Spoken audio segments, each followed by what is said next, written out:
नमस्कार मित्रों। देश आज उबल रहा है। देश में एक नई प्रकार की बहस छिड़ी हुई है, यूजीसी रेगुलेशन एक्ट 2026। मित्रों, यह देश सामाजिक समरसता का देश, एक साथ सभी को मिलकर रहने का देश, लेकिन थोड़ा सा स्वार्थ क्या एक दूसरे का घटा या बढ़ा। हम ऐसे लड़ रहे हैं, ऐसे गालियां एक दूसरे को दी जा रही है। जो मोदी जी हिंदू हृदय सम्राट थे, जो राम को लाए हैं, उनको हम तेली बना करके और गालियां दे रहे हैं। जो बहुजन समाज एक साथ रहता आया है, वो आज सवर्णों को और एक दूसरे में लड़ने भिड़ने में लगे हैं। मैं एक शिक्षक होने के नाते मानता हूँ कि यह कोई नया नहीं है। 2012 का एक्ट, SC ST एक्ट, जिसमें शिकायत झूठी पाए जाने पर कुछ पेनल्टी का क्लॉज था, इस नए रूप में जब आया है तो इसमें एक समिति के गठन की बात की गई है, जिसमें 10 लोग होंगे, SC ST, दिव्यांग और महिला और एक कमज़ोर वर्ग का। बाकी 5 लोग कौन होंगे इस पर कुछ नहीं कहा गया है, लेकिन वो सामान्य हो सकते हैं।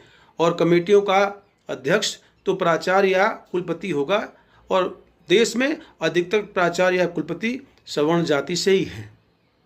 तो इस बात को लेकर इतना हंगामा नहीं मचना चाहिए था। और यह कानून नहीं है, एक रेगुलेशन एक्ट है। पुलिस केस समिति की सिफारिश के बाद ही करने की व्यवधान इसमें व्यवस्था थी। तो इस प्रकार का हो हल्ला मचा करके और एक सामाजिक समरसता को बिगाड़ना, कैंपस में 2 विभाजन रेखा खींचना बिल्कुल गलत है। नई पीढ़ी मिलकर के रहना चाहती है, अंतर्जातीय विवाह हो रहे हैं, सामाजिक समरसता बढ़ रही है। और शिक्षा का मतलब ही है कि हम जाति व्यवस्था से ऊपर उठ करके जो पहले कुछ हुआ उसको भूल करके बहुजन समाज के लोग पुरानी बातों को भूलें। मनुस्मृति आज देश में लागू नहीं है, वह संविधान नहीं है।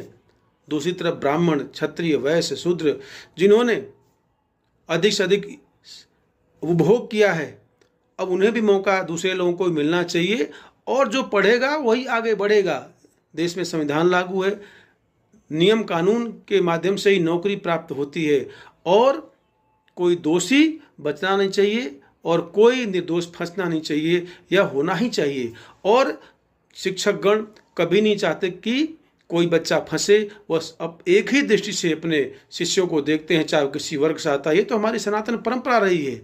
लेकिन जिस तरह से एकदम से देश में मानो हाहाकार मच गई और ऐसे ऐसे लोग आ गए, और राजनीतिज्ञों ने, राजनेताओं ने तो मानो एक